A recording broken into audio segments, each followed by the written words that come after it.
Episode 7. Raka resah. Eriska mengunyah ayam gorengnya dengan lahap. Sudah lama sekali dia tidak makan selahap ini setelah dia mengabaikan Raka. Biasanya setiap makan, Eriska akan teringat dengan Raka dan akan memikirkan akan membuatkan bekal makan apa untuk cowok itu besok.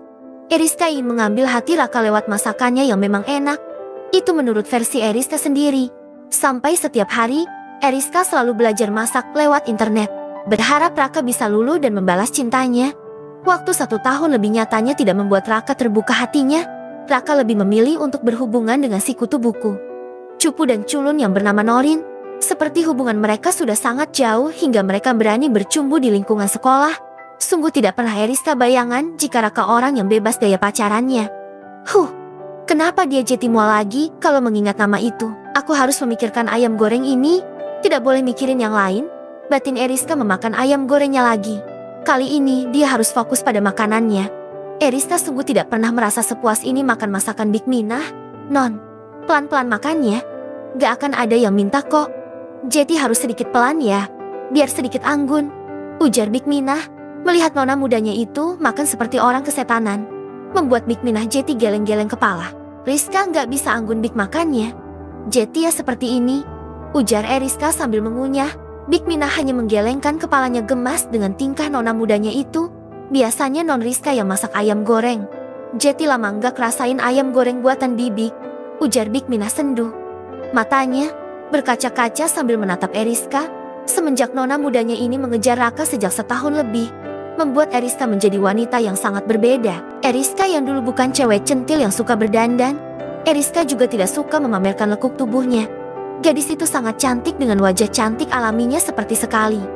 Big, nanti temenin aku nyari seragam baru. Ya, loh, emang seragam nona kenapa? Tanya Big Minah tidak paham.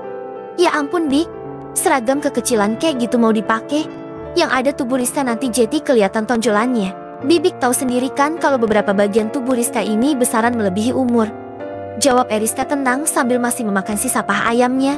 Lagi-lagi Big Minah melongo. Dia tuh penasaran. Sebenarnya apa yang membuat Eriska jadi sadar seperti ini? Bukankah dulu Eriska sendiri yang ngotot ingin memaksa seragam ketat biar kelihatan dada dan pantatnya yang memang besar itu?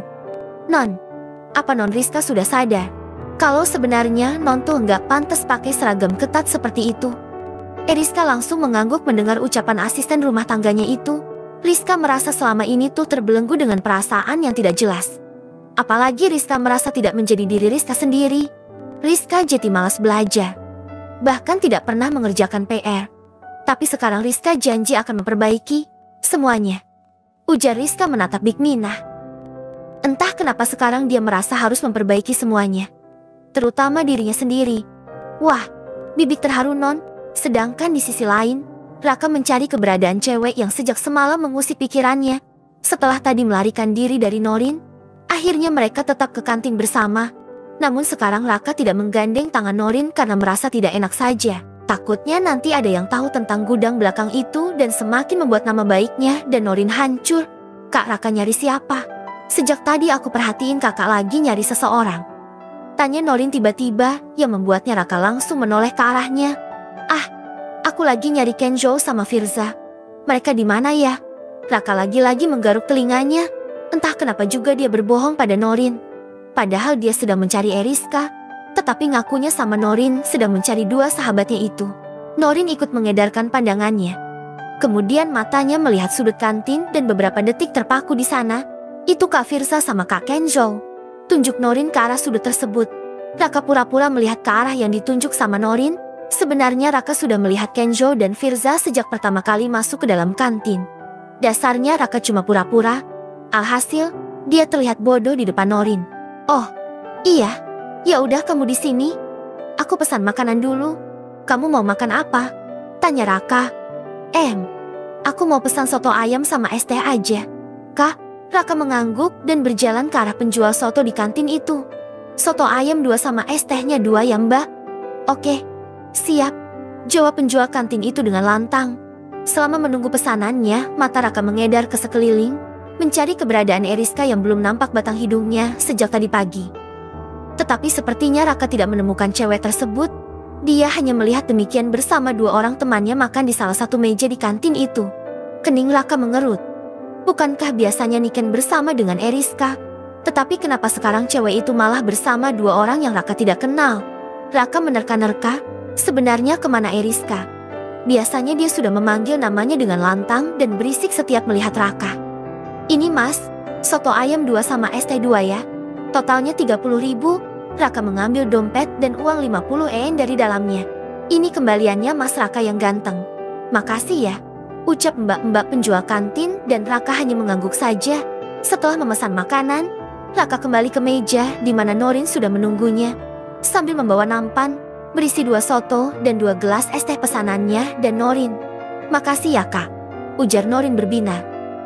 Sungguh dia sangat bahagia ketika mendapatkan perhatian seperti ini dari cowok most wanted di sekolahannya.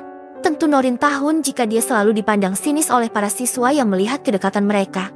Tapi Norin masa bodoh karena Raka sendiri yang mendekatinya dan bukan dirinya. Bahkan Eriska yang cantik seperti itu pun tidak bisa mengalahkan pesona dirinya di mata Raka. Norin mulai memakan sotonya dengan hati berbunga-bunga. Sepertinya dia harus mulai mengajak Raka berkencan agar mereka menjadi semakin dekat. Sedangkan Raka sama sekali tidak bisa tenang. Bahkan makanan yang dipesannya sama sekali belum ia sentuh. Cowok itu melihat ponselnya lagi dan menatap nomor Eriska yang dia namai cewek rese. Masih centang 1. Apakah memang Eriska menonaktifkan data ponselnya? Ah, kenapa dia sekarang jadi mikirin Eriska? Bukankah biasanya Raka tidak pernah peduli sama sekali, bahkan malas bertemu dengan cewek itu? Gue pengen ketemu dia karena dia memegang aib gue. Ya betul, gue gelisah cuma karena itu, batin Raka.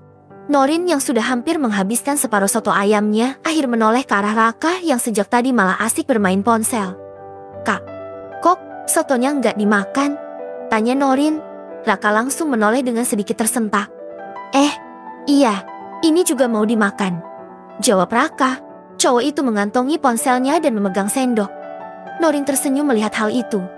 Namun, Raka merasa selera makannya hilang begitu saja. Entah apa yang membuatnya seperti ini. Mungkin karena dia belum bertemu dengan Eriska dan memberikan ancaman pada cewek itu. Tiba-tiba mata Raka melihat Niken bersama 2 temannya berjalan melewati meja depannya. Raka bergerak gelisah, dan hal itu tidak luput dari mata Norin. Kak Raka, kenapa? Norin, aku mau ke kamar mandi lagi. Mules. Raka langsung bangkit dari duduknya dan pergi begitu saja meninggalkan Norin. Lagi. Norin ditinggalkan oleh Raka.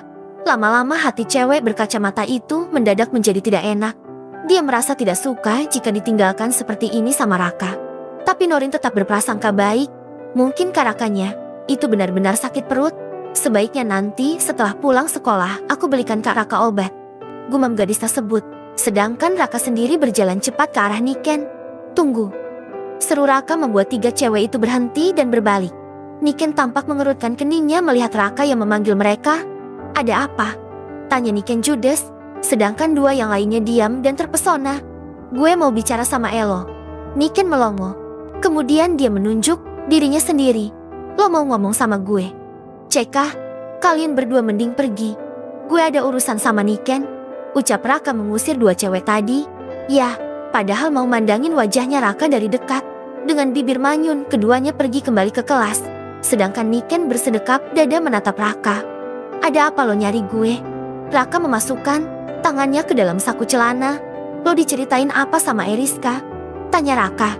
Dia lebih menanyakan hal itu pada Niken. Siapa tahu Eriska sudah bercerita kepada Niken mengingat wanita itu adalah sahabat baiknya. Cerita apa maksud lo? Gue nggak paham, ketus Niken. Raka mengulum bibirnya agar basah.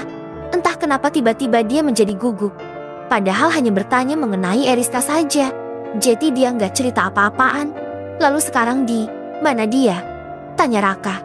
Kening Niken semakin mengkerut dalam mendengar pertanyaan dari Raka. Apa Niken tidak salah dengar jika Raka menanyakan keberadaan Eriska? Pria yang selama ini selalu menolak sahabatnya itu. Kenapa lo mau tahu di mana Eriska? Apa jangan-jangan lo kangen karena sejak pagi Eriska nggak nyamperin lo atau pas istirahat dia sama sekali nggak ada? Cibir Niken. Raka semakin gusar. Memangnya kenapa kalau dia nyariin Eriska? Gue ada urusan sama dia. Cekah, lo nggak usah berpikir aneh-aneh. Mana ada gue kangen sama cewek seperti itu. Lagian ngapain juga gue kangen? Niken memutar bola matanya malas. Eriska nggak masuk sekolah. Jadi nggak usah nyari dia. Jawab Niken kemungkinan pergi dari hadapan Raka. Sungguh Niken sangat malas meladeni cowok itu. Mungkin bagi yang lain Raka adalah most wanted sekolah. Semua cewek pada memuja dia, terkecuali Niken. Cewek itu kesal sekali dengan Raka karena selalu mengabaikan Eriska yang nyatanya begitu tulus mencintai cowok itu. Dasar cowok brengsek. Gue doain lo bucin setengah mati sama Eriska. Bersambung.